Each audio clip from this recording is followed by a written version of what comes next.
The calendar invite showed up at 6:12 on a Monday morning while I was still in my driveway finishing burnt gas station coffee. Subject line: Strategic Realignment Discussion. Attendees: me, the CFO, HR, and a man named Tyler Grayson I'd never heard of. That was the first bad sign. The second was the fact that the meeting was in Summit Room B, executive floor. Frosted glass walls. The room they used when they didn't want people watching through the windows. I walked in at exactly 8 o'clock. My badge still worked then. Richard Vale, our CFO, didn't look up from his tablet when he said, "Dana, go ahead and have a seat." No, good morning. No small talk. Across from him sat Tyler Grayson in a navy suit that still had stitching on one sleeve cuff. Late 30s. Too much cologne. Smiling like he'd already won something. Richard slid a folder across the table. "We've decided to transition cybersecurity operations to an external managed provider effective immediately." I opened the folder. My entire department was listed there. 11 names. 13 years of my life reduced to bullet points and severance figures. Then Richard said the part one still remember word for word. "We simply don't believe cybersecurity requires an internal leadership structure anymore." Tyler smiled at me across the table and said, "Our platform basically automates all of that now." I looked down at the papers again, then back at him. "Does it?" I said. "I'm Dana Mercer, 46 years old. Former Director of Cybersecurity Operations at Vardon Financial Systems in Denver, Colorado. At the time, I'd been with the company for 13 years. I joined in 2013 when Vardon was still a regional payment processor handling credit unions across 4 states. By the time they eliminated my department, we were processing transaction data for 340,000 active consumer accounts across the western United States. Most people inside the company assumed cybersecurity meant antivirus software and annoying password resets. That was fine with me. If people don't notice your department, it usually means nothing has exploded.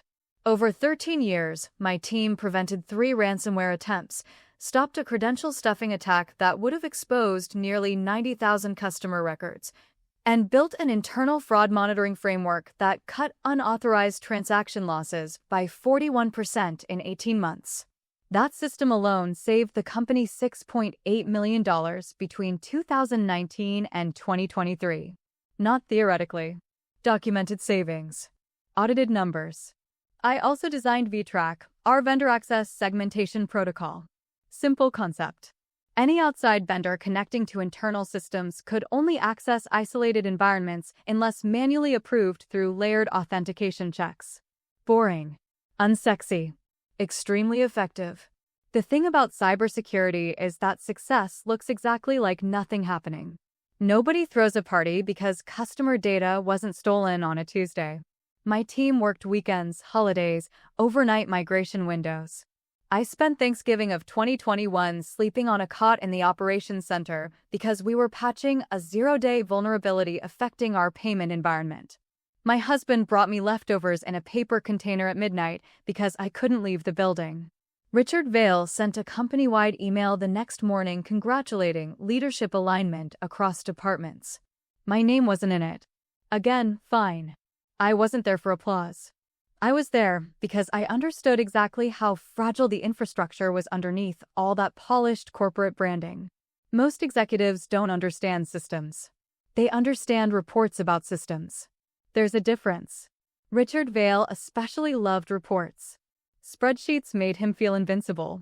He was 52, permanently tan, and spoke about operational efficiencies the way televangelists talk about salvation. Every quarter, he hunted for costs to cut because the board adored predictable margins. Cybersecurity irritated him because prevention doesn't photograph well in investor decks. You can't point at disasters that didn't happen. Then came Tyler Grayson, 38 years old.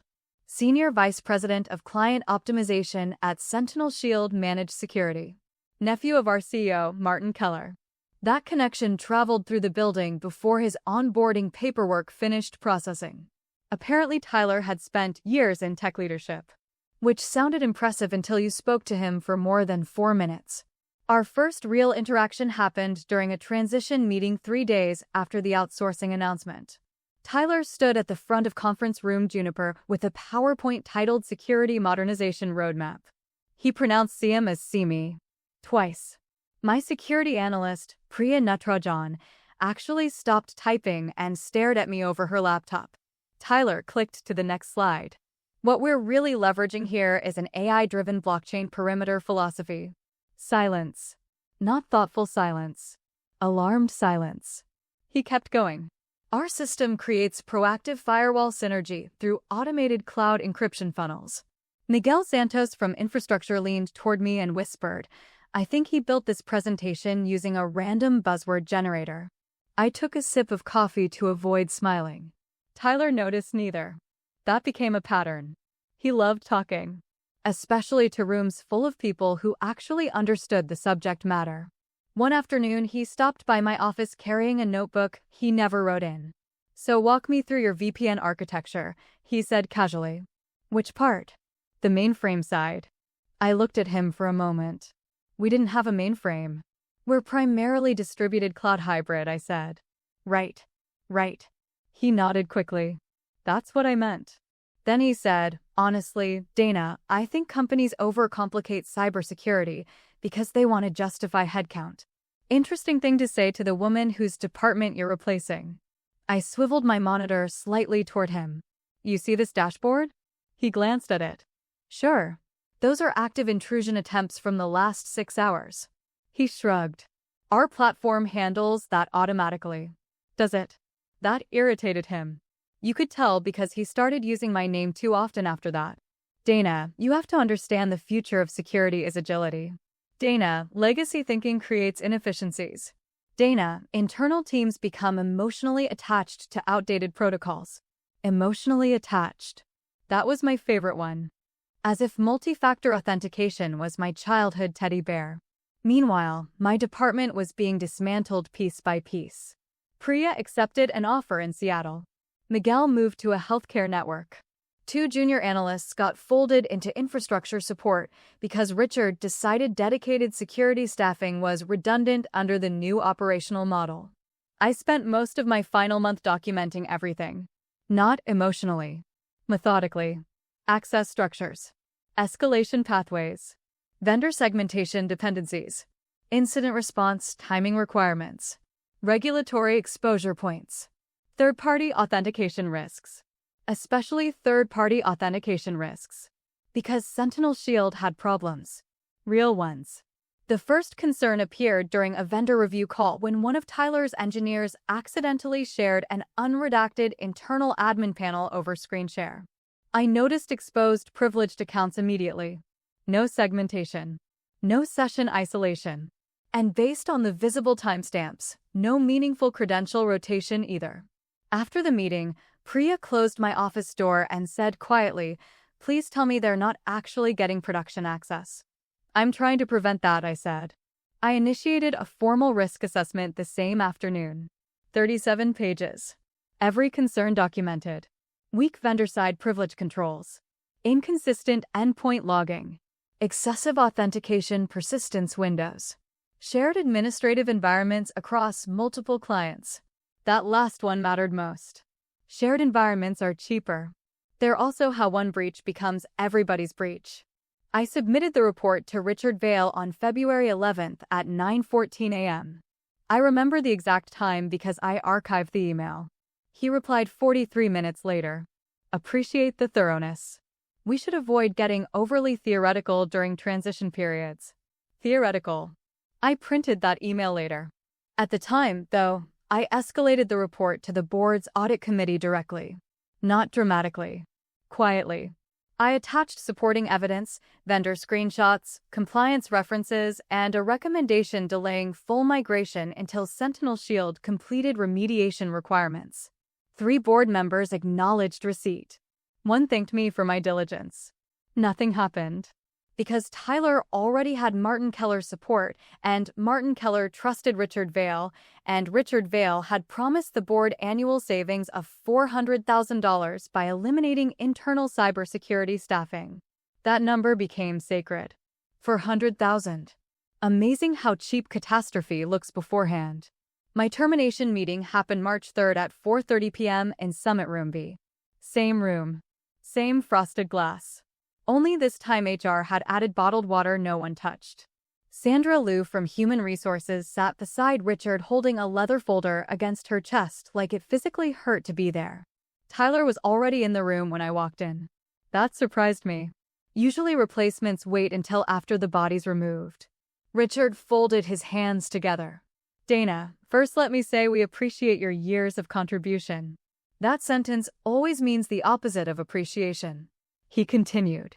After evaluating our strategic direction, we've decided to eliminate the Director of Cybersecurity Operations role effective today.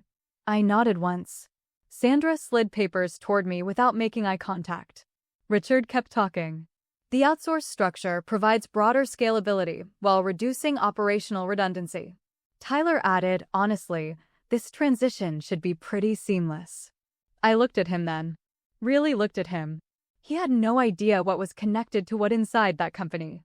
No understanding of how many temporary controls were held together manually by people he'd just dismissed. He thought cybersecurity was software. That was the problem. Cybersecurity is people noticing small things before they become headlines. Richard cleared his throat. We'll need your badge before you leave. Of course, I said. Sandra finally spoke. Quietly. Dana, if you have questions about benefits continuation. I don't. Silence settled over the room. The air conditioning vent above the table made a faint rattling sound every 7 or 8 seconds. I remember that because nobody else was speaking. Richard avoided looking directly at me now. Interesting reversal. I signed the severance documents. Tyler leaned back in his chair and smiled slightly. I think once the automation's fully implemented, everyone's going to realize this was the right call. I kept my pen carefully. Then I said, good luck. That wiped the smile off his face for just a second. Tiny thing, but noticeable. I stood, placed my badge on the table, and walked out carrying one banker's box with 13 years of office life inside it. Nobody stopped me. People noticed, though. You can always tell when a company's watching someone important leave. Heads rise over cubicles. Conversations pause halfway through sentences. People suddenly become fascinated by their monitors. Miguel caught up with me near the elevators. They really did it? Looks that way. This is insane. I pressed the elevator button. Miguel lowered his voice. Dana, they don't understand half the systems you built. I documented everything. That's not the same thing. No, it wasn't. The elevator doors opened. Before stepping inside, I looked back once at the operations floor. 11 years earlier, it had been rows of folding tables and extension cords. Now it was a multi-million-dollar processing center protected by layers of systems my team designed. And they'd handed the keys to people who thought AI-driven firewall synergy was a meaningful sentence. What they didn't know is that I'd spent my final month preparing for exactly what would happen next. Not revenge. Documentation. There's a difference. See, competent people survive corporate environments by developing habits. Mine was record-keeping.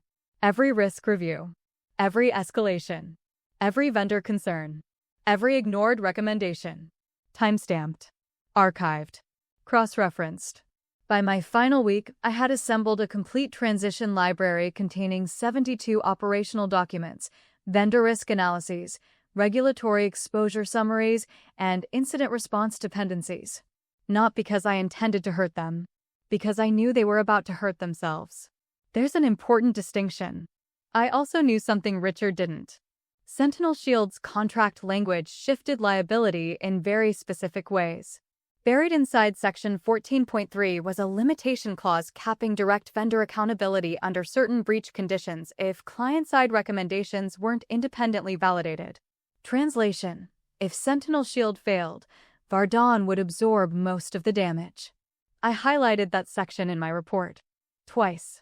Richard never responded to it. Probably because legal documents longer than 2 pages made his eyes glaze over.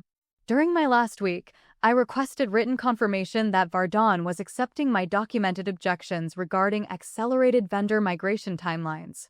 Sandra from HR called me afterwards sounding nervous. Richard says the transition decision is final. I understand that. He also said additional documentation isn't necessary. It is for me. There was a long pause. Then Sandra said softly, "You think something's going to happen?" I stared at the compliance binder on my desk. "Yes." She exhaled slowly. "I'm sorry, Dana. Not your fault. But somebody's." My final act before leaving Vardon wasn't dramatic. No speeches. No sabotage. No deleted files. I uploaded the finalized risk assessment package to the board archive system at 3:42 p.m. on my last Friday. Permanent retention enabled. Then I emailed copies to outside counsel listed in regulatory disclosure contacts because governance policy required legal preservation for unresolved compliance disputes. Again, not revenge. Procedure. That distinction became very important later. After leaving, I spent 6 months consulting independently. Mostly healthcare networks. 2 manufacturing firms. 1 insurance provider that still used passwords taped underneath keyboards, which was comforting in a depressing sort of way. Then August arrived. On a Tuesday morning at 5:18 a.m., my phone started vibrating across the nightstand. Miguel. I answered immediately. "Dana," he said without greeting, they're in full incident response. I sat up. "What happened?" "You were right." Cold silence filled my bedroom. Miguel lowered his voice. "Sentinel Shield got breached sometime over the weekend. They're saying ransomware, but honestly, it looks worse." "How bad?" "They disconnected external authentication systems around midnight. That got my attention." "No containment?" "None.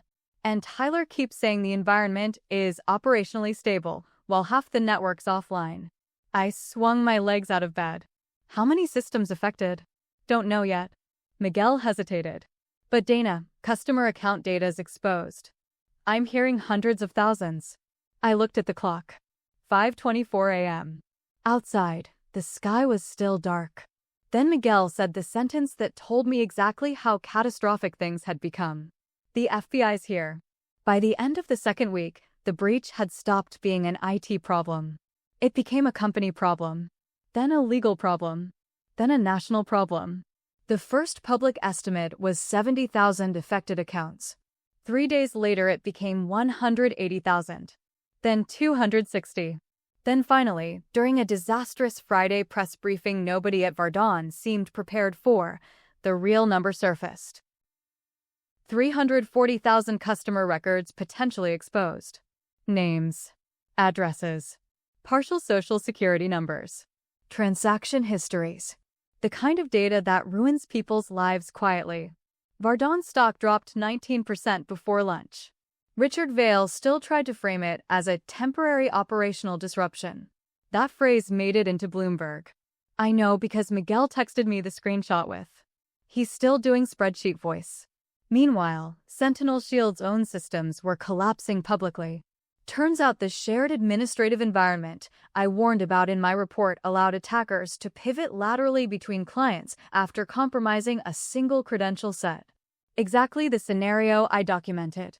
Page 17. Highlighted. Twice. Regulators arrived the following Monday. Not metaphorically. Actual federal investigators carrying laptops and hard cases walked through Vardon's lobby while employees pretended not to stare. The company brought in outside incident response consultants from Chicago. Expensive ones. The kind who bill $600 an hour to ask questions your own staff already knows the answers to. That lasted about 48 hours.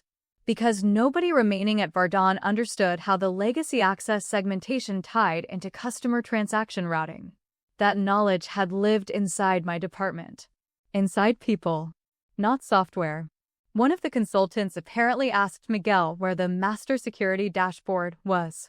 Miguel told him Dana built 6 separate monitoring environments because a single dashboard would have created a central failure point. The consultant reportedly stared at him for several seconds and said, "Well, that was smart." Yes, it had been. Then came the client call. That was the moment the entire thing moved above Richard Vail's head. Rockford Community Credit Union, one of Vardon's largest institutional clients, requested an emergency executive briefing regarding breach exposure. 8-year contract. Worth approximately $11.4 million annually. Martin Keller attended personally. So did Richard. Tyler insisted on joining because apparently humiliation wasn't moving quickly enough for him. Miguel told me about it afterward over drinks. Apparently Tyler opened the presentation by saying, "At this stage, we believe the threat vector has been largely neutralized through automated endpoint harmonization." Nobody on the client side spoke. Then the Rockford COO asked a very simple question. How many of our members had financial data exposed? Tyler answered, "We're still synergizing visibility metrics." Miguel nearly choked telling me this part. Because the COO interrupted him mid-sentence and said, "I'm sorry, are you saying you don't know?" Silence. Real silence. Not executive silence where everyone pretends to think strategically. This was panic silence. Then Richard tried stepping in. Out of an abundance of caution. The COO cut him off too. "Did you know this vendor had shared authentication environments before migration?" Nobody answered immediately. That told them everything. Rockford terminated their contract 72 hours later. The press release used the phrase "loss of confidence in cybersecurity governance," which is corporate language for "we no longer trust these people with electricity." After that, other clients started asking harder questions. Then the shareholder attorneys arrived. That was when my phone began ringing constantly. Unknown numbers. Recruiters. Journalists. 2 law firms. And finally Richard Vail. His first voicemail came at 9:43 p.m. on a Wednesday. "Dana, hi. I'd appreciate a conversation regarding institutional knowledge transfer opportunities." Institutional knowledge transfer opportunities. Interesting phrase for "please help us before the building catches fire." I didn't call back. The second voicemail sounded less polished. "Dana, we may need clarification on certain legacy security protocols." Still didn't respond. The third call came the next morning while I was grocery shopping. I answered because I was curious. Richard spoke immediately. "Dana, thank you. Listen, we're encountering some unexpected complications regarding vendor-side authentication inheritance." Unexpected complications. That was one way to describe catastrophic regulatory exposure. "I see," I said. "We'd like to engage you temporarily as a consultant while we stabilize operations." "For what purpose specifically?" A pause. Then finally, "to help contain the breach." There it was. Honesty by exhaustion. I pushed my cart slowly past canned soup while listening to a man who once called my department redundant explain why the company suddenly couldn't function without it. "What are you offering?" I asked. "We can discuss compensation." "No," I said calmly. "You can discuss compensation." Silence again. Then Richard said, "Dana, this is a serious situation." "Yes, I know. I wrote the report." That ended the conversation.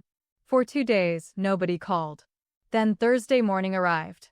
At 7:11 a.m., Sandra Liu emailed asking if I'd be willing to attend an emergency board session remotely. Not consult. Not advise. Attend. Different wording entirely. I agreed. Mostly because by then I wanted to see how bad it really was. The board meeting started at 8 o'clock sharp. Martin Keller looked 10 years older than the last time I'd seen him.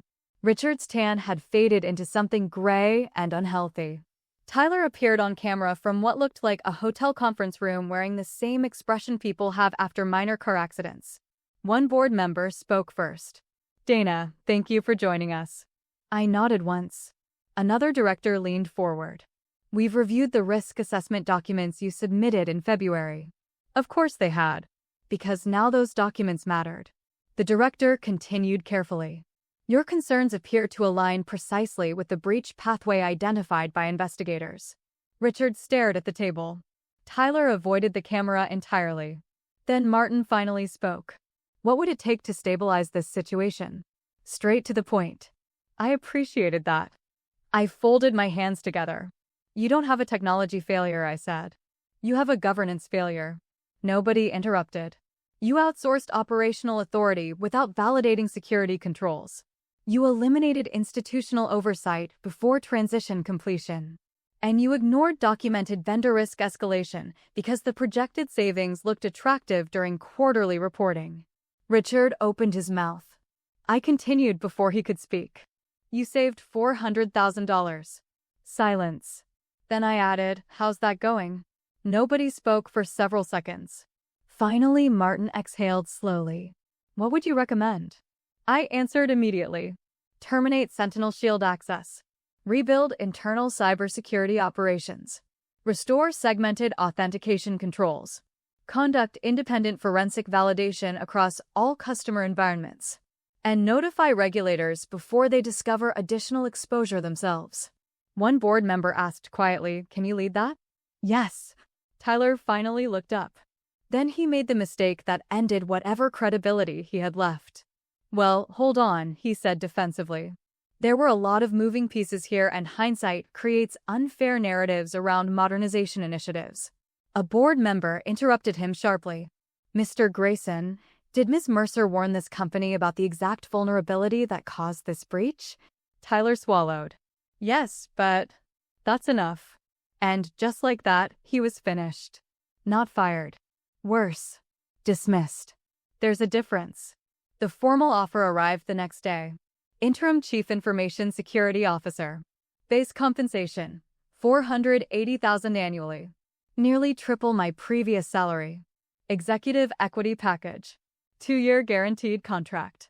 Full authority over cybersecurity operations, reporting directly to the board audit committee instead of the CFO. I declined. Sandra called me personally 20 minutes later, sounding exhausted. "Dana, can I ask why?" "Yes." "And?" "Because the offer's incomplete." Another pause. "What's missing?" "My team." Silence. Then quietly, "You want them rehired?" "I want them rehired with salary increases." "All of them?" "Yes." Sandra hesitated. "Richard's concerned about budget optics." I almost laughed. Budget optics. After a breach already projected to cost tens of millions. My answer remains no. 3 hours later, Martin Keller called directly. Not an assistant. Not legal. Martin himself. "Dana," he said, voice rough, "what exactly do you need?" I told him. Priya returns as senior security architect with a 20% increase.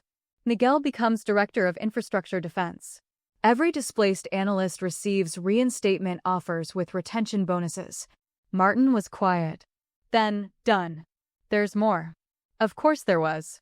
I wanted a formal governance review documenting the ignored risk assessments, failed vendor validation process, and executive override decisions that led to the breach.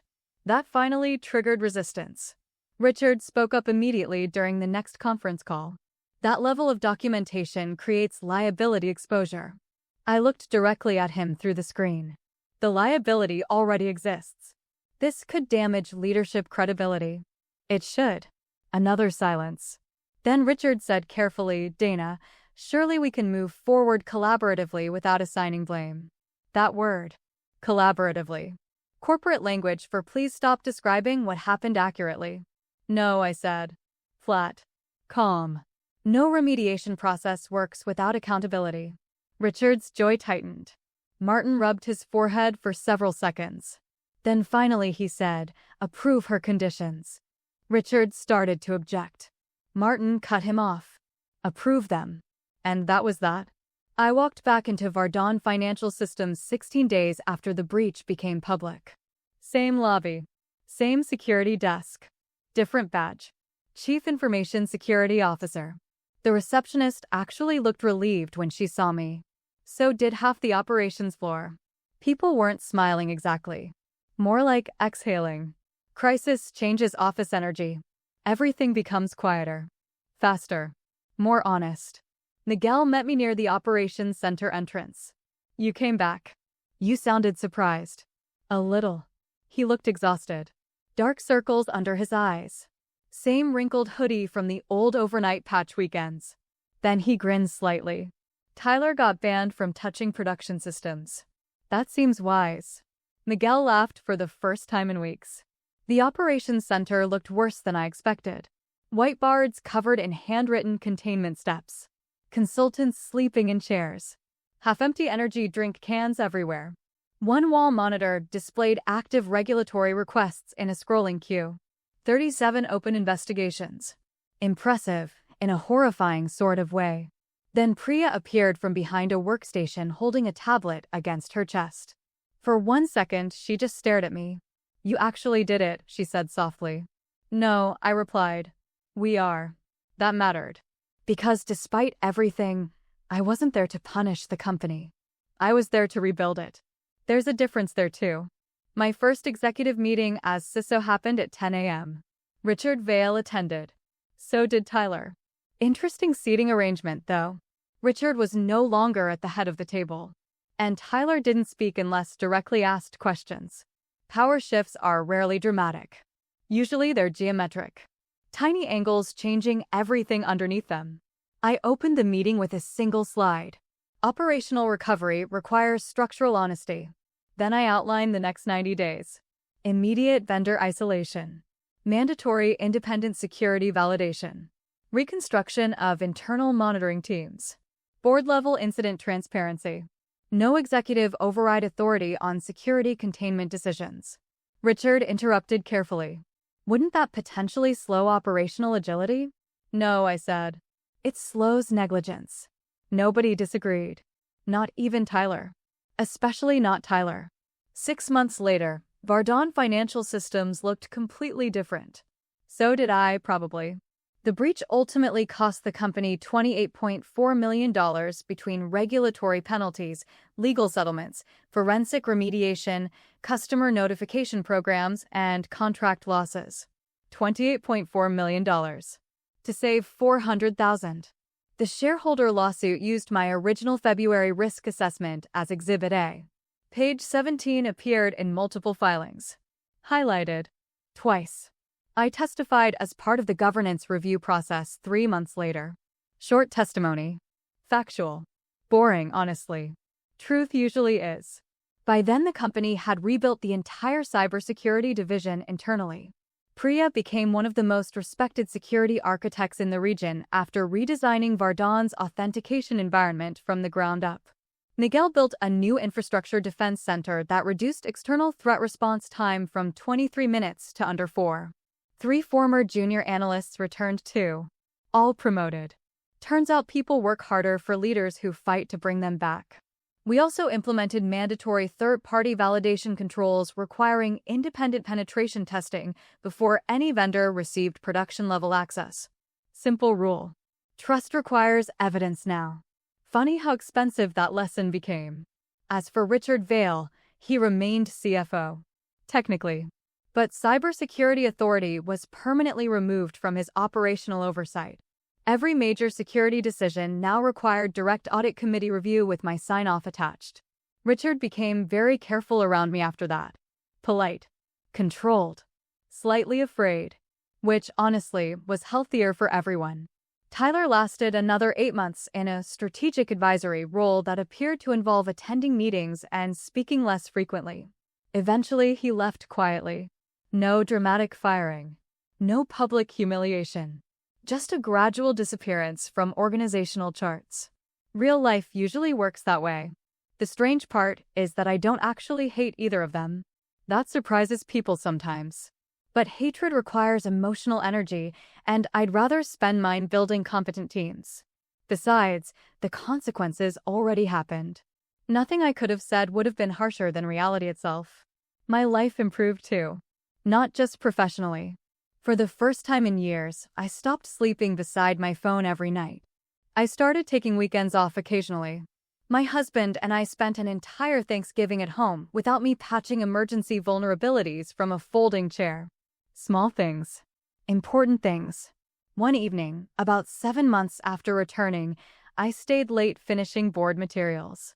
The office was mostly empty. As I walked past Summit Room B, I stopped for a second. Same frosted glass walls. Same cold lighting. Same room where Richard once told me cybersecurity no longer required internal leadership. I could still hear the air vent rattling every few seconds. Funny what the brain keeps. Only this time my badge opened every executive door in the building. And nobody questioned whether I belonged there. I think about that sometimes. Not because I enjoyed proving people wrong, but because corporate environments have a dangerous habit of mistaking quiet competence for replaceability. The loudest person in the room usually isn't the one holding the company together. Usually it's the person documenting risks nobody else wants to read. The person building systems that work so well nobody notices them. The person everyone assumes will always be there right up until they aren't. That Monday morning in my driveway, staring at the strategic realignment discussion invite, I thought I was watching 13 years disappear. Turns out I was watching the most expensive executive mistake in company history begin in real time. If you've ever been underestimated at work, I hope this story reminds you that quiet preparation always beats loud arrogance.